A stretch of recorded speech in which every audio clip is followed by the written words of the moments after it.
Can you feel it? The quiet life coursing through the land. Spirits in the trees, the grass, the water, and the wind. We once believed the land was alive, full of beings we now call myth. But what if they weren't just stories? What if there was a deeper meaning to it all? Our ancestors, the ancient Britons, lived in a world where every day they would interact with spirits that inhabited the landscape and the forces of nature. And it was once believed that the lands of Britain were full of these beings in the trees, the water, the wind, and the rolling hills. As we walk across the landscape, we find the features they once revered. Ancient groves, existing long before man.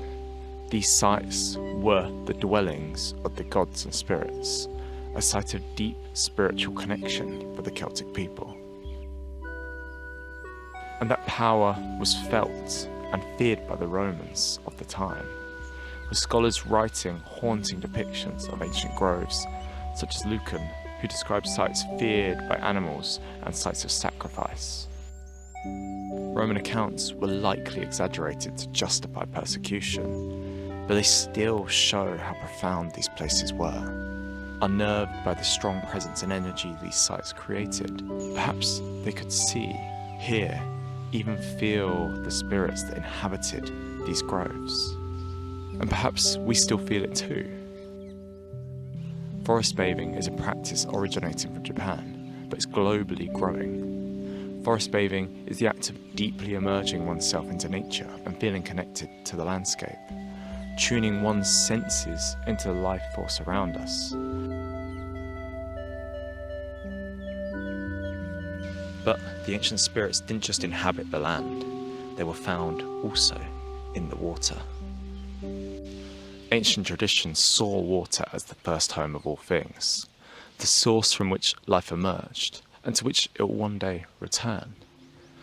Among the Celts, rivers, lakes, and springs were often tied to a single goddess or spirit, guardians bound to a single location, and were part of the place itself. And in these stories, many of the spirits could change shape. A flowing river might step ashore as a beautiful or malevolent woman cloaked in mist. A dark lake might hide the gleam of a horse's eye just beneath the surface, and appearing as the Kelpie horse trying to lure you in.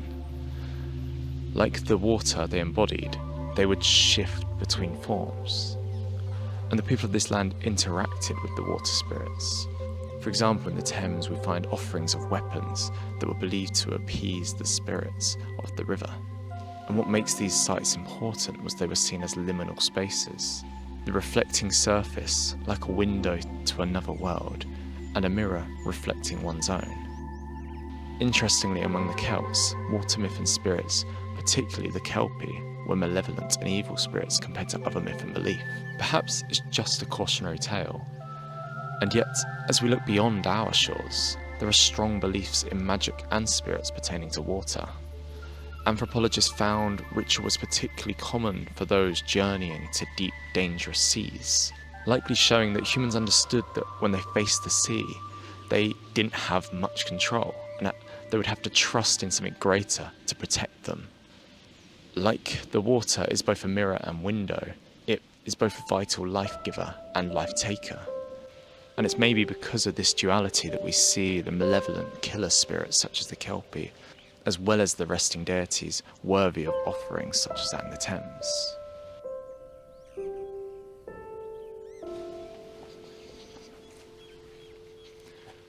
But the spirits weren't just bound to land or water, they moved through the air too. In Orkney's oldest legend, the sea mither rose each spring to battle the winter winds. Her triumph would calm the ferocious storms until autumn came again and her strength waned, allowing chaos to rise. And as we sit, we may feel the spirit's presence in the wind. A sudden gust is referred to as a fairy wind, once believed to be the movement of spirits, a fleeting brush to remind us that they are here. The weather was not merely a phenomenon, but a living expression of will, woven with the presence of unseen beings. Each shift in the air carried intent, or a sign that spirits were moving through the land. But perhaps the way our ancestors saw the land, alive, threaded with a life force in all things, was a truer way of seeing. By recognizing the living spirit in the world around them, they stayed connected, respectful, and in harmony with the land they relied upon. And perhaps if we looked at the world in the same way, we might find our place in it again.